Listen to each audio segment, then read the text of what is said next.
தனியாக நின்று வெற்றி பெறும் பெரும் படை தாவேக என அக்கட்சியின் தலைவர் விஜய் பேசியிருப்பது குறித்து மக்கள் குரல் பகுதியில் எழுப்பப்பட்ட கேள்விகளுக்கு நாமக்கல் மாவட்டம் ராசிபுரம் மக்கள் தெரிவித்த கருத்துக்களை நம்ம பார்க்கலாம். என்னுடைய கருத்துப்படி அவர் தனியா நின்னாலே ஜெயிப்பாரு. மக்கள் மத்தியில போற பக்கம்லாம் அவருக்கு நல்ல எதிர்பார்ப்பு இருக்கு. இளைஞர் மத்தியும் லேடிஸ் மத்தியிலையும் எங்களை மாதிரி யங்ஸ்டர் மத்தியிலையும் அவருக்கு நல்ல வரவேற்பு இருக்கு. அவரு அரசியலுக்கு வந்துதான் சம்பாதிக்கணும் அப்படின்லாம் கிடையாது. அவரு சினிமாவிலேயே ஒரு படத்துக்கு 200 கோடி சம்பளம் வாங்குறாரு. அவரு அதை விட்டுட்டு இங்க வராருன்னா மக்களுக்கு நல்லது பண்றதுக்கு தான் வராரு.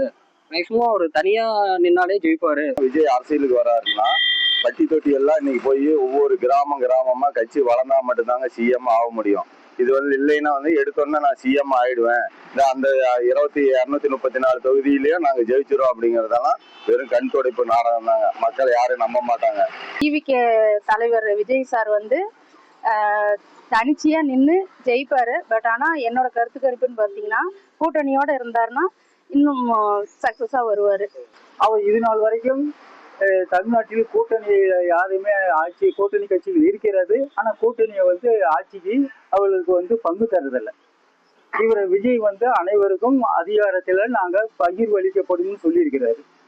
அது இன்னைக்கு எல்லா கட்சிகளிலையும் மனசுலையும் பூண்டு அவங்களுக்கும் ஒரு அதிகாரத்துல நாம போகணும்னு சொல்லிட்டு இருக்கிறாங்க. அதனால நிறைய கட்சிகள் இன்னும் ஒரு மாசத்துல வரும்னு நினைக்கிறேன். அப்படி கூட்டணி கட்சி வந்துதான் ஜெயிக்கிற அவசியமும் இல்லை. மக்கள் குரல் பகுதியில் நாமக்கல் மாவட்டம் ராசிபுரம் மக்கள் தெரிவித்த கருத்துக்களை நாம பார்த்தோம்.